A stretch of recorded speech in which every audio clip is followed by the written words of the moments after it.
There is one problem with the movie called I Can Only Imagine, about the Mercy Me singer.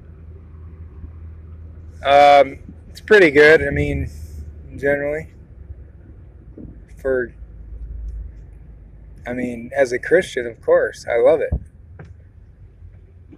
I wish the general public would see more of these kind of movies. But one problem I do see with it is that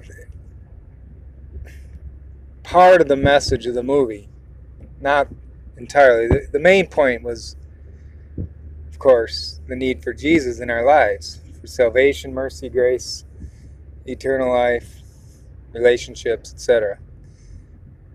Yes, that's a great message that this movie successfully delivers. But also, on the other hand,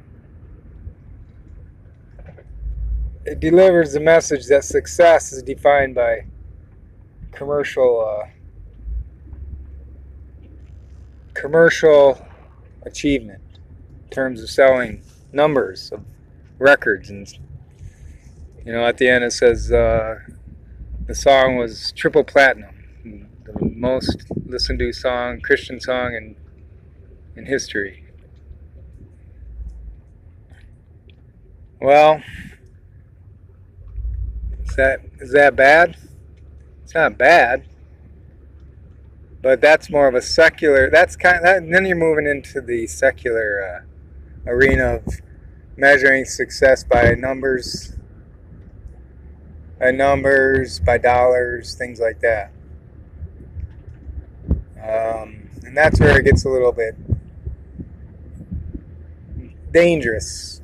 I mean, even churches do that. How many members do we have, or how many people have accepted Christ here?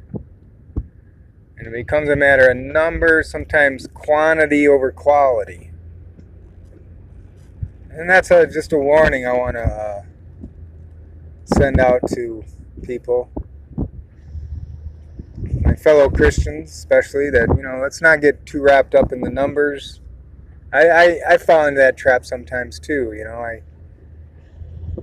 I do a lot on Google Maps and try to do little tiny acts of Christian evangelism on Google Maps. If you see my photos on Google Maps, they usually include a little. You can only put like a tiny amount of words with each one, and it can't be like a commercial. It can't be a link. It just can be a few words. So I try to put a few like a Bible verse or an invitation to Christ on Google Maps. And I recently got to the 20 million mark. I have 20 million views of my Google Maps photos. And I'm all happy about that, telling people. And yet, that's just a number. It doesn't necessarily mean how many lives have accepted Christ because of it, but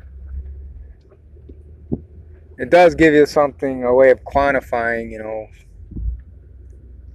what you're actually doing in part. It's not my total ministry, of course.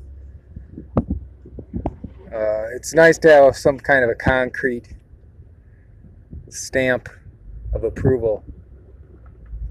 Not approval, but at least effort. I can say, yeah, look at that. But, if you're a Christian, evangelist, ministry, church, maybe you're in a part of the world that, is really anti-Christian, and you only get like one new convert after even over a few years. That should be worthy of celebration and satisfaction, as well as 100 or 1,000 or 1,000,000. And so it's not quantity always, but it's quality as well. So let's keep that in mind and not get too caught up in the numbers.